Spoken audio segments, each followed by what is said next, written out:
கர்த்தருடைய பரிசுத்த நாமத்துக்கு துதிகன மகிமை உண்டாவதாக. உங்கள் அனைவருக்கும் இயேசு கிறிஸ்துவின் நாமத்தினால உங்களை ஆசீர்வதிக்கிறோம். இந்த நேரத்துல 2வது ஞாயிற்றுக்கிழமை கர்த்தருடைய பரிசுத்த நாள். இந்த நாள்ல விசேஷமாக கர்த்தருடைய சரீரத்தை புசித்து அவருடைய ரத்தத்தை பானம் பண்ணுகிறவர்களை கடைசி நாளிலே எழுப்புவேன்னு சொன்னார். இன்றைக்கு இயேசு கிறிஸ்துவின் நாமத்தினால உங்களுக்கு நான் ஒரு குறிப்பு சொல்லிடுவேன். அப்பதான் தெரியும் என்ன பாஸ்டர் என்ன பிரசங்கம் பண்ணாரு. அதனால என்னன்னாக்கா, குற்றமற்ற நிவிர்த்தி செய்கிற இயேசுவின் ரத்தம், குற்றமற்ற ரத்தம், அதாவது பாவம் இல்லாத ரத்தம், இயேசுவின் ரத்தம். அல்லேலூயா. பாவத்தை நிவிர்த்தி செய்கிற ரத்தம். இதை குறிச்சுதான் நேற்று நான் ஒரு இடத்துல பிரசங்கம் பண்ணேன். அதே பிரசங்கத்தை நான் இன்னைக்கு உங்களுக்கு மத்தியில சொல்லலாம்னு நினைச்சிட்டு இருக்கிறேன்.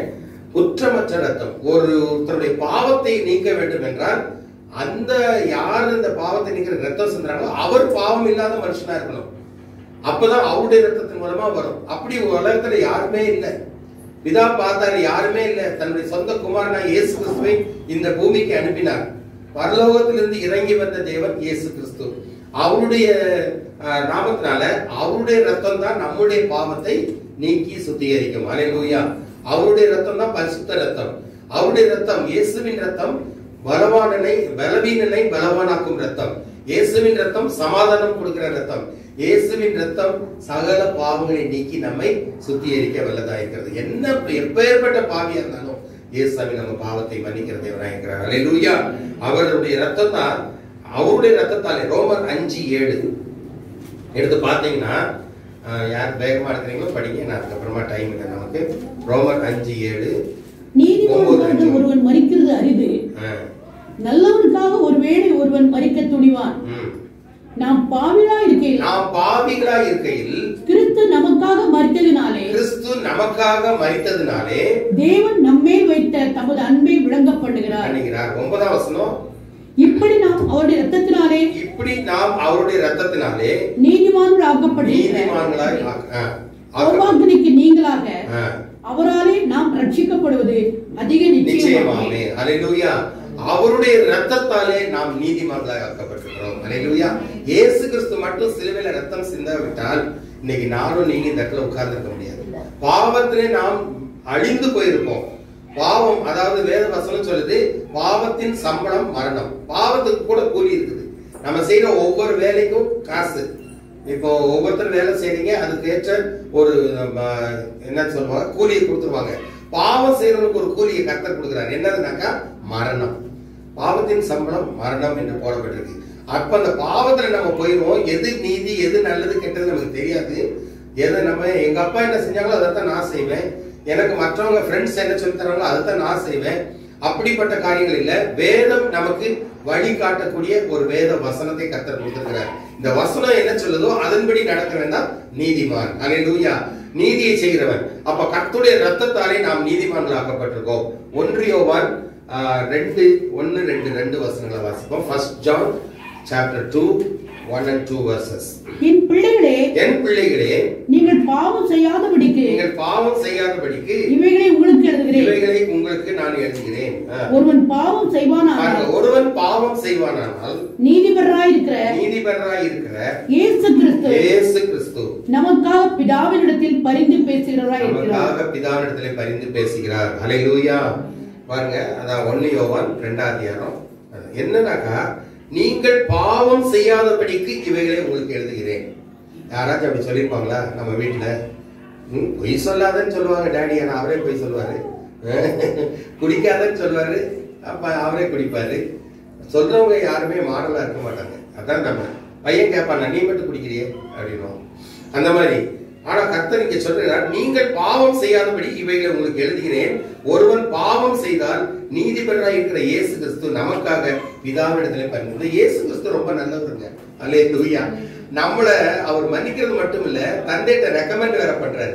ஏன்னா ஒருவேளை father May give you the punishment. இப்ப 2 பேர் இருக்கிறாங்கன்னு வச்சுக்கோங்க. ஹெட் மாஸ்டர் இருக்கிறாங்க, டீச்சர் இருக்கிறாங்க.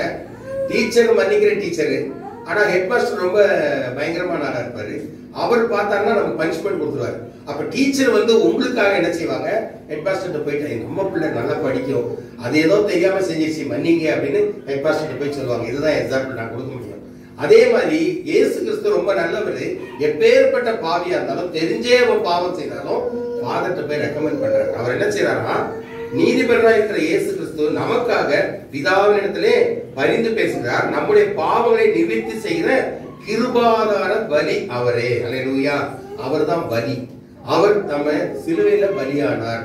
அவருடைய ரத்தம் தான் இன்னைக்கு நம்முடைய பாவத்தை எல்லாம் நீக்குகிறது. அல்லேலூயா. குற்றம் இல்லாத ஒரு ஆடை பலி கொடுக்கணும்னா என்ன செய்யணும்னா, அந்த ஆடை டெஸ்ட் பண்ணுவாங்க. அந்த காலத்துல ஓல்ட் டெஸ்ட்மென்ட்ல நீங்க பாத்தீங்கன்னா பலி கொடுக்கிற ஆடு வந்து பழுதற்றதா இருக்கணும். ஒரு சின்ன காயம் கூட இருக்கக்கூடாது அந்த ஆடுல, ஒரு சின்ன கீரல் கூட இருக்கக்கூடாது. ஃபுல்லா நல்லா இருக்கும், எழசா இருக்கணும் அந்த ஆடு. அது வந்து எந்த விதத்திலையும் ஒன்று குறை கூட இல்லாத அந்த ஆட்டை எடுத்து அதை கட் பண்ணி அது தலைமையில கைய வச்சு, என்னுடைய பாவம் எல்லாம் இந்த ஆட்டு மேல போய் அந்த ரத்தத்துல கலந்துருட்டோம், அப்ப என்னுடைய பாவம் எல்லாம் போயிடும். அந்த காலத்துல எல்லாம் அது மேல கை வைப்பாங்க. வீடு வீடுக்கு ஒரு ஆடு வெட்டணும். அந்த ஆட்டினுடைய ரத்தம் ஒரு மனுஷனுடைய ஒரு பாவத்தை ஒரு ஆடு எப்படி மன்னிக்கும்?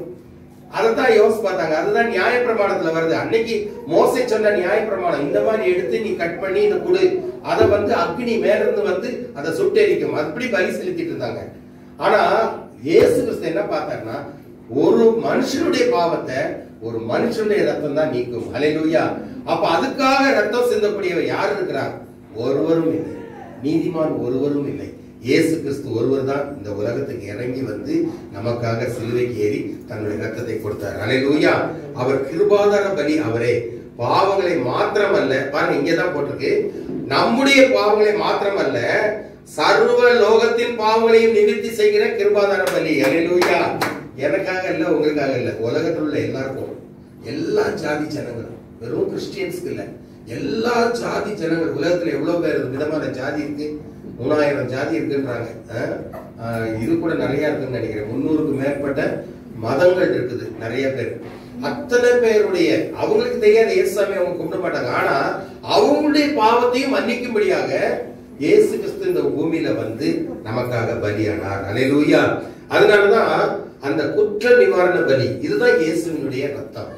குற்றமற்ற ரத்தம், பாவம் செய்யாத ரத்தத்தினால நம்ம கடவுள். இயேசுடைய ரத்தத்தினுடைய மகிமையை நீங்க பாத்தீங்கன்னாக்கா பாருங்க, 1 யோவான் 1:7 என்ன போட்டிருக்கு? இயேசு கிறிஸ்துவின் ரத்தம் சகல பாவங்களையும் நிவர்த்தி செய்கிறது. அல்லேலூயா. நம்மை சுத்திகரிக்கும் போட்டிருக்கு. 1:7 படிங்க. 1 யோவான் 1 John 1:7 வாசி. 1:7 இல்ல இல்ல 1 நிமிஷம். நமக்கு பாவம் இல்லை என்போமானால் நம்மை நாமே வஞ்சிக்குள்ளா இருப்போம், சத்தியம் நமக்குள் இராது. நம்முடைய பாவங்களை நாம் அறிக்கையிட்டால் பாவங்களை நமக்கு மன்னித்து எல்லா அநியாயத்தையும் நீக்கி நம்மை சுத்திகரிப்பதற்கு அவர் உண்மையும் நீதி உள்ளவராய் இருக்கிறார். ஆமென். ஹல்லேலூயா. நமக்கு பாவம் இல்லைன்னு யாருமே சொல்லுங்க. நான் பாவமே செய்யல. யாராவது சொல்றீங்களா? சொல்ல முடியுமா? எல்லாருக்குமே தெரியும் நிறைய பாவம் நம்மகிட்ட தான் இருக்கு. இன்னொன்று பாவம்னா எது பாவம் தெரியுமா? கொலையா? கொலை பண்றது பாவம், பரவாயில்ல. பொய் சொல்றது ரொம்ப பெரிய பாவம். கோபப்படுறது அதை விட பாவம். நீங்க பைபிளை படிச்சீங்கன்னா நம்மளாம் லாயக்கே கிடையாது. அப்படியே யோசிச்சிருவோம்.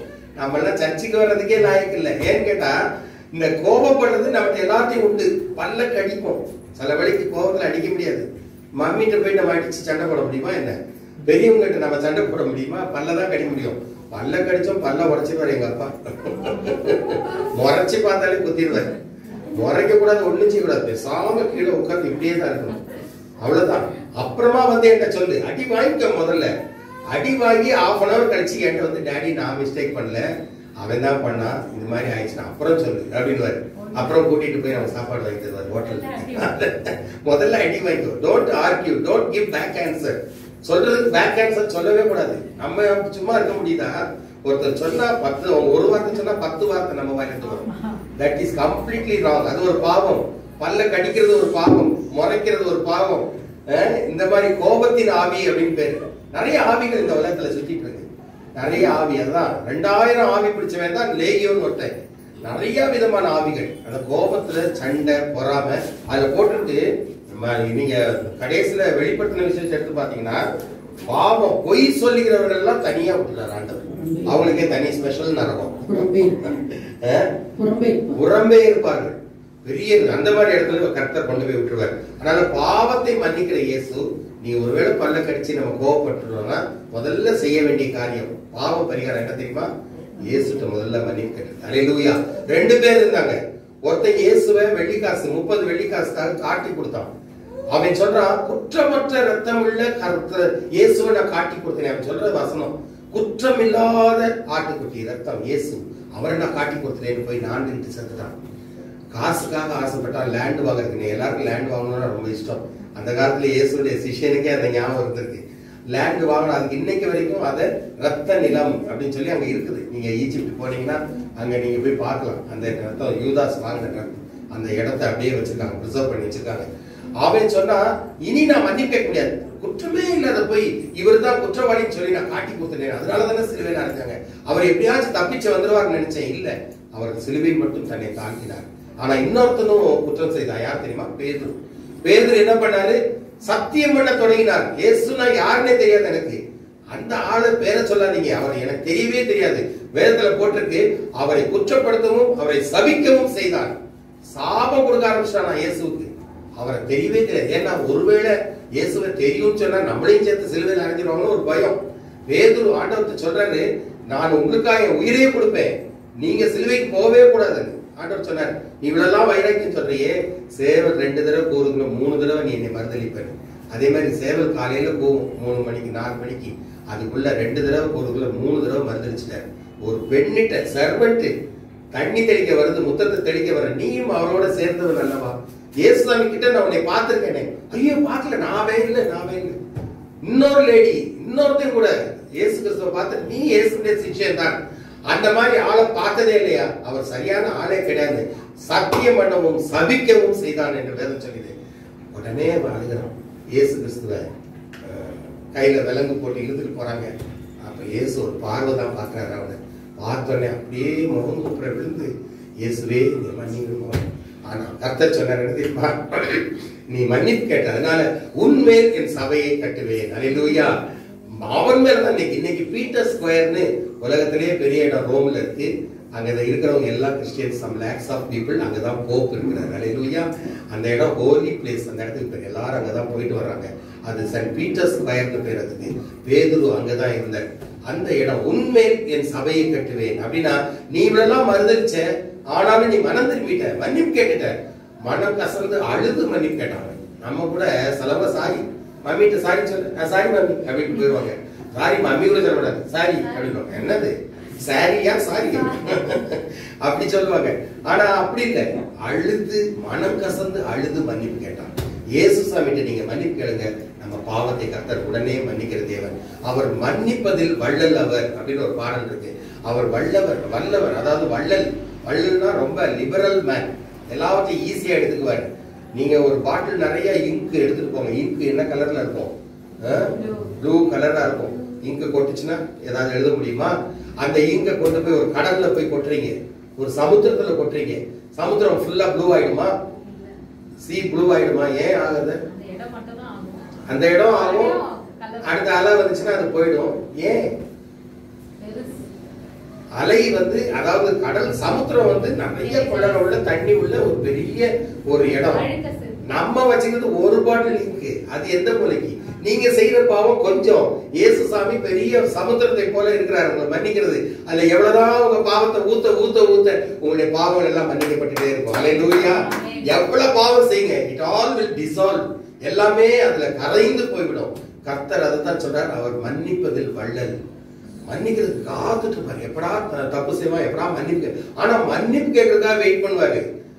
அவர் சொல்றாரு, நீ செய்யாத உனக்கு தப்புன்னு சொல்றாரு. இஸ்ரவேல் ஜனங்கள் எல்லாம் வழி நடத்திட்டு வரும்போது, நீங்க போய் விக்கிரக ஆராதனை செய்யாதீங்க, அந்த மற்ற ஜாதியோட கலக்காதீங்க, உங்க பொண்ணை கொடுத்து பொண்ணை வாங்காதீங்க, அந்த ஜாதி சரி கிடையாது அப்படின்னு சொல்றாரு.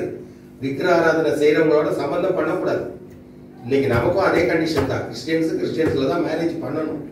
இன்னொன்று பண்ணிட்டு அப்புறமா கஷ்டப்படணும். அவர் அங்க கூடுவார், நீங்க இங்க கூடுவீங்க, 2 பேருக்கு சண்டை டைவர்ஸ்ல தான் நிற்கும். அதனாலதான் ரொம்ப கேர்ஃபுல்லா இருக்கணும்.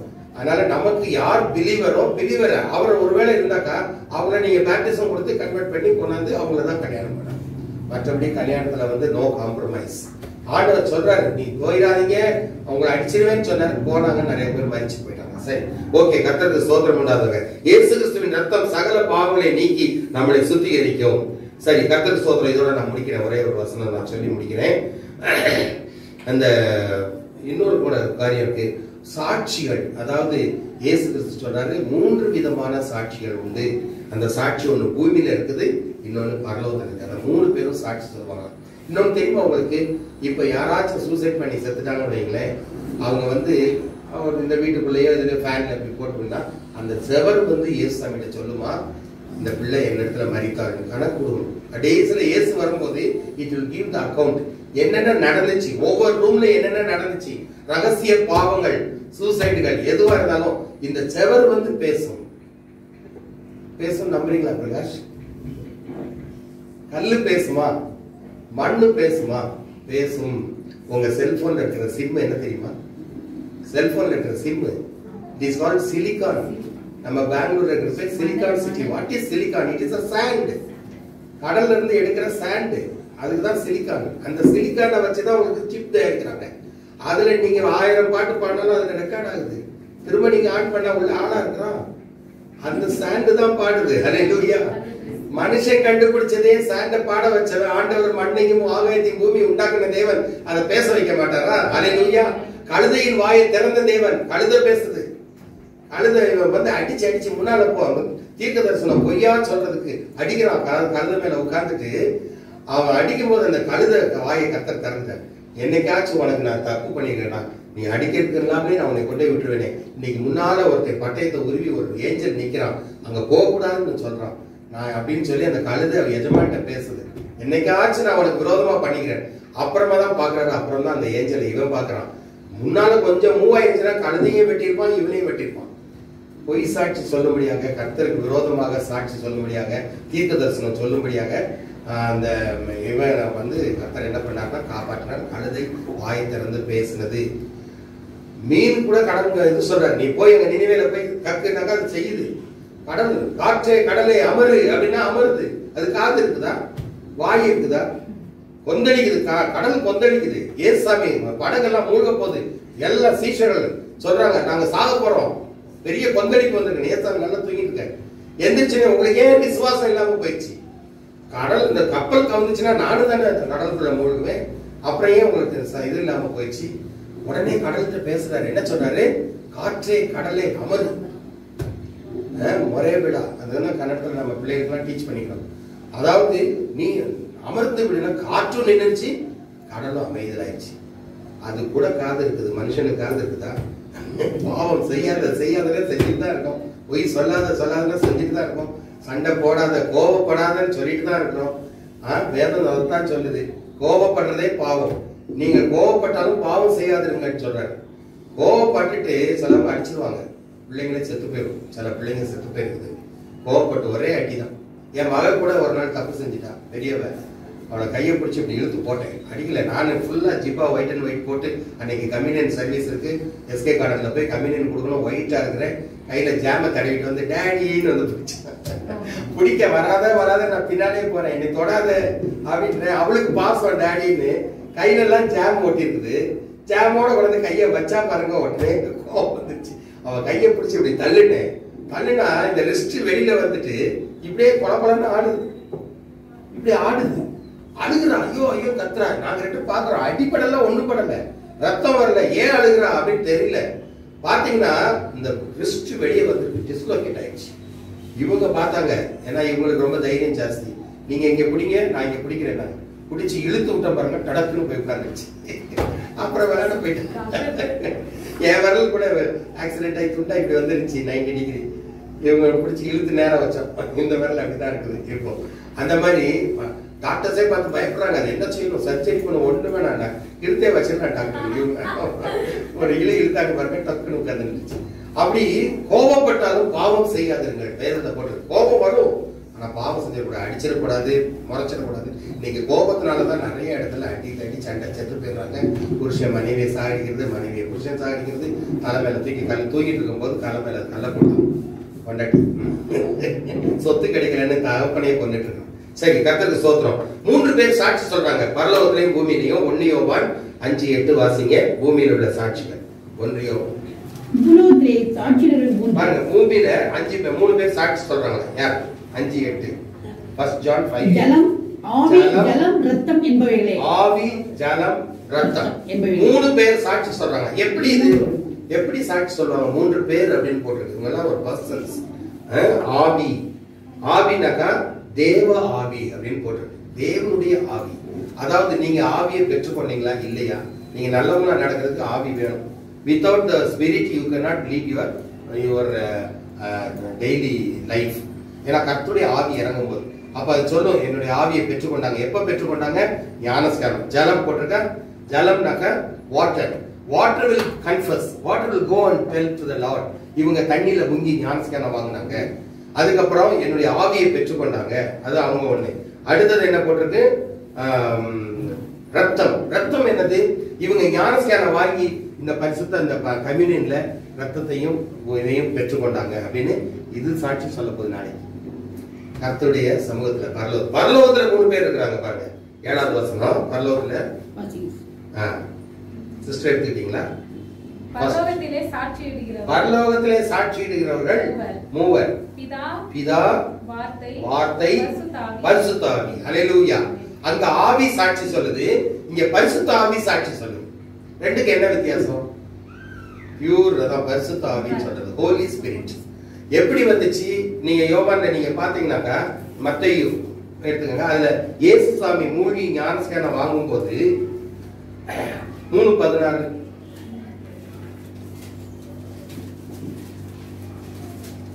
இயேசு ஞானஸ்நானம் பெற்று ஜலத்திலிருந்து கரையேறின இதோ வானம் அவருக்கு திறக்கப்பட்டது. வானம் திறக்கப்பட்டது.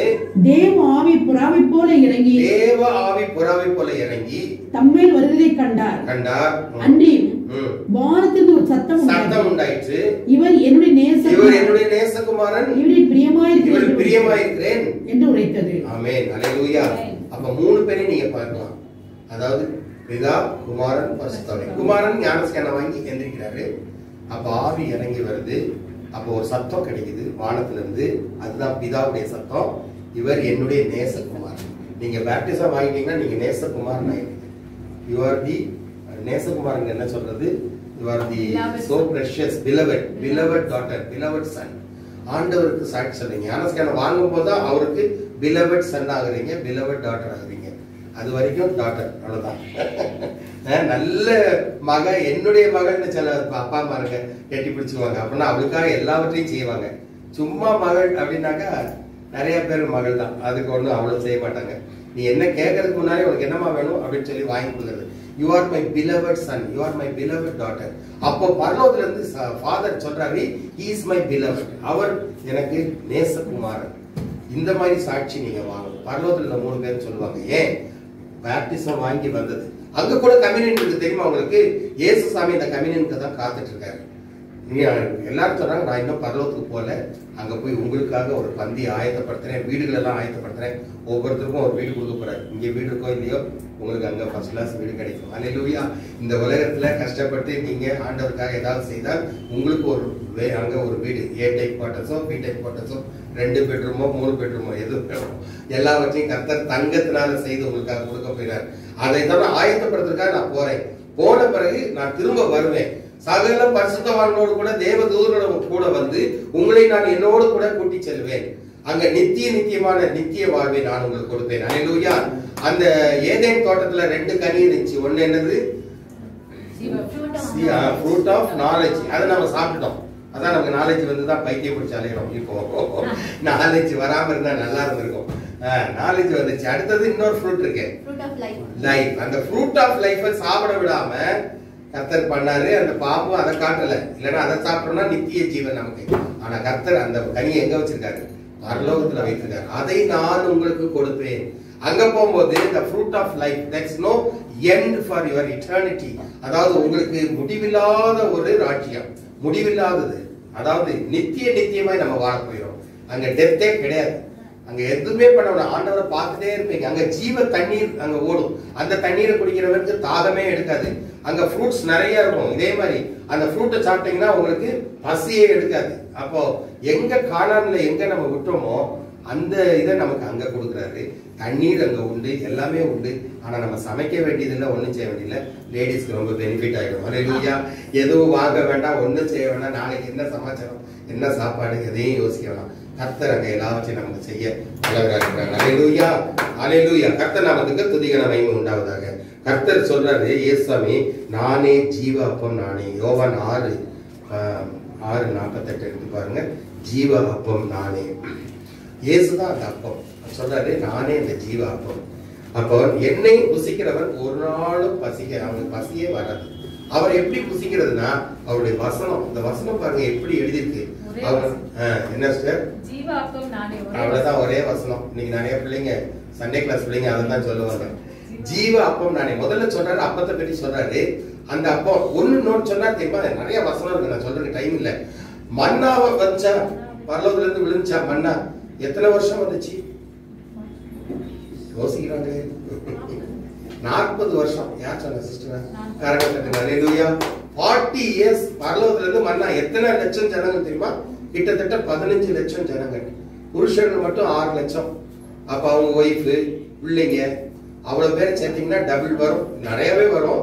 ஒரு ஆளுக்கு ஒரு பிள்ளை இருந்தாலே அவ்வளவு வரும். எத்தனை பிள்ளைங்க அந்த காலத்துல எல்லாம் லிமிட் கிடையாது. 15 லட்சம் பேருக்கு தினம் எவ்வளவு டன்ஸ் ஆஃப் மன்னா விழுந்திருக்கும். ஏன்னா 3 நேரம் அதை தான் சாப்பிடணும். ஆனா இயேசு என்ன சொல்றாரு தெரியுமா? பரலோகத்திலிருந்து வந்த மன்னாவை சாப்பிட்டவர்கள் மரித்து போயிட்டாங்க. எல்லாம் மரிச்சு தானே போயிட்டாங்க. ஆனா நான் கொடுக்கிற மன்னா, பரலோகத்திலிருந்து வர்ற மன்னா ஜீவ அப்பம். அந்த புசிக்கிறவன் ஒரு நாளும் மரிக்க மாட்டான். அதுதான் யோவான் 11:25. நம்ம அது வெளியில போர்ட்ல எழுதியிருக்கோம்.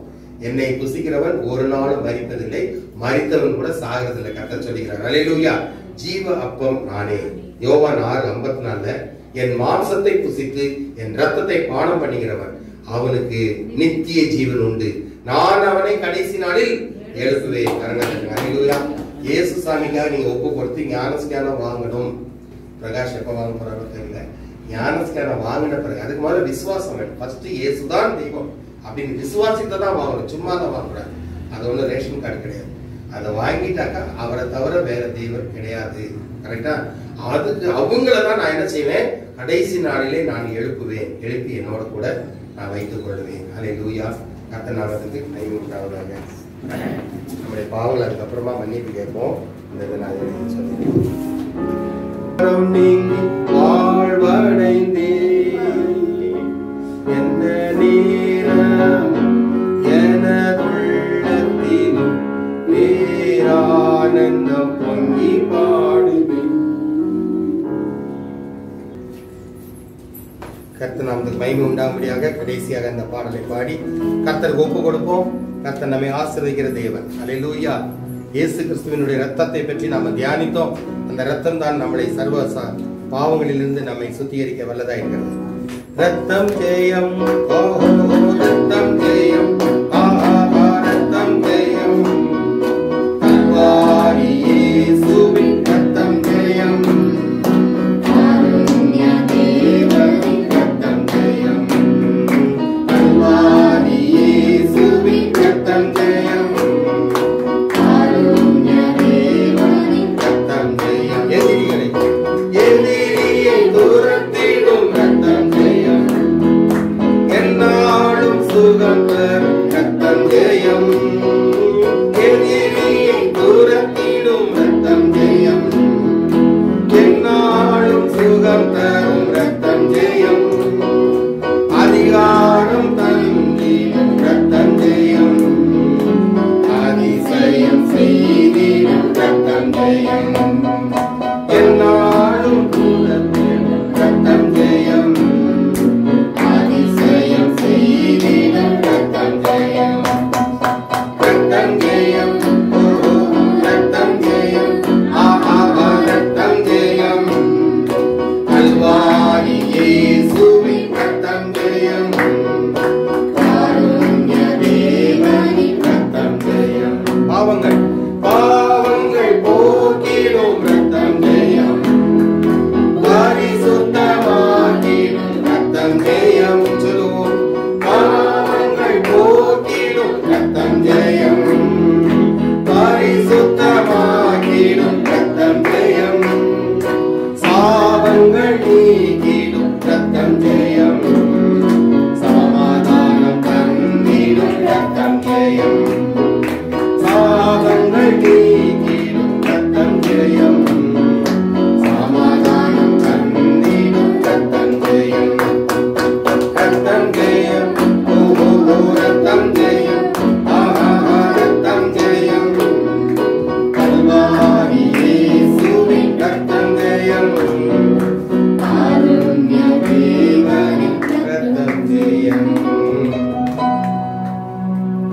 பரிசுத்தமுள்ள பிதாவே உமக்கு நன்றி செலுத்துகிறோம். ஆம் கர்த்தாவே, உம்முடைய ரத்தத்தினாலே ஜெயம் உண்டு. பாவங்களை போக்கிட ரத்தம். எங்கள் பாவம் எல்லாம் அது மறைந்து போனதுக்காய் ஸ்தோத்திரம். இனி நான் அதை நினைவு கூறுவதில்லை என்று சொன்னீர். என் முதுகுக்கு பின்னால நான் போட்டுட்டேன். உங்களுடைய பாவம் ரத்தாமர சிவப்பா இருந்தாலும் அதை பஞ்சை போல வெண்மையாக்குவேன் என்று சொன்னீர். உங்கள் பாவத்தை சமுத்திரத்தின் ஆழத்துல நான் போட்டு விட்டேன். இனி அதை நினைவு கூறுவதில்லை என்று சொன்னீர். அப்படிப்பட்ட ஒரு அருமையான இயேசு எங்களுக்கு இருப்பதுக்காய் ஸ்தோத்திரம். இப்பொழுதுமாய் நாங்கள் கடந்த நாட்களில் செய்த பாவங்கள் எதுவாய் இருந்தாலும் அதை மன்னித்து நீதிமானாய் மாற்றுவீராக. இனி பாவம் செய்யாதபடி எங்களை நீர் நடத்தும் அப்பா. எங்களுக்கு பலவீனம் உண்டு. நாங்கள் மாம்சத்திலும் சரீரத்திலும் இருக்கோம். எங்களுக்கு கோபங்கள், சண்டைகள், பொறாமைகள் எல்லாம் வருவதுண்டு. ஆனாலும் என் தேவன் எனக்காக சிலுவையிலே மரித்தீரே. அதை நான் நினைவு கூறும்போது உன்னிடத்துல மன்னிப்பு கேட்டு எப்படியாவது அந்த பரலோக ராஜ்யத்தை நான் அடைய வேண்டும். நித்திய ஜீவனை நான் அதை பெற்றுக்கொள்ள வேண்டும். உமோடு கூட நித்தியமாய் நான் ஜீவிக்க வேண்டிய அந்த மகிமையை எங்களுக்கு கொடுப்பீராக.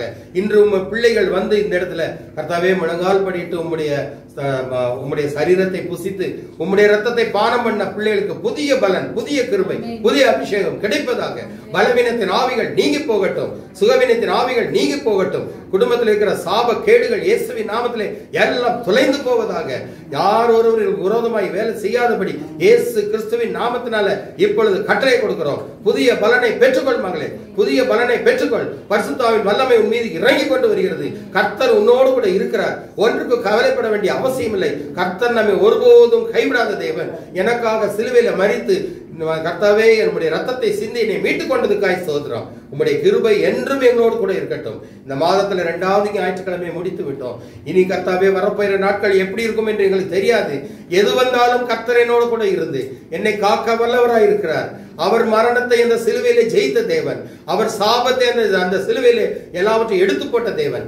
ஒருபோது என்னை கைவிட மாட்டார் என்று சொல்லி கடந்து செல்கிறோம். மீதி அந்நேரத்தை நீரே பொறுப்பேற்றுக் கொள்ளும். ஆசீர்வதியும். இயேசு கிறிஸ்துவின் பரிசுத்த நாமத்தில் கேட்கிறோம் பிதாவே.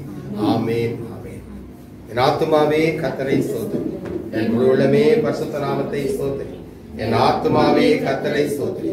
கர்த்தர் செய்த சகல உபகாரங்களையும் நம்முடைய கர்த்தராகிய இயேசு கிறிஸ்துவின் கிருபையும் தேவனுடைய அன்பும் பரிசுத்த ஆவியானவர் ஐக்கிய சமாதான சந்தோஷம் நம் அனைவரோடு கூட விசேஷமாக இன்றைய தினத்திலே கர்த்தருடைய பந்தியிலே பங்கு பெற்ற பிள்ளைகளோடும் அவர்களுடைய குடும்பத்தாரோடும் பலவீனமாக இருக்கிறவருடைய பலவீனம் நீங்கவும், எல்லா ஹாஸ்பிட்டலில் இருக்கிறவங்க, நம்ம சொந்தக்காரர்கள், உற்றார் உறவினர்கள் மற்றும் நம்முடைய ஃப்ரெண்ட்ஸ்கள், குடும்பங்கள் எல்லாரோடும் கூட கர்த்தருடைய கிருபை வல்லமை வழி நடத்துதல் என்றும் என்றும் எப்பொழுதும் இருப்பதாக. ஆமென், ஆமென்.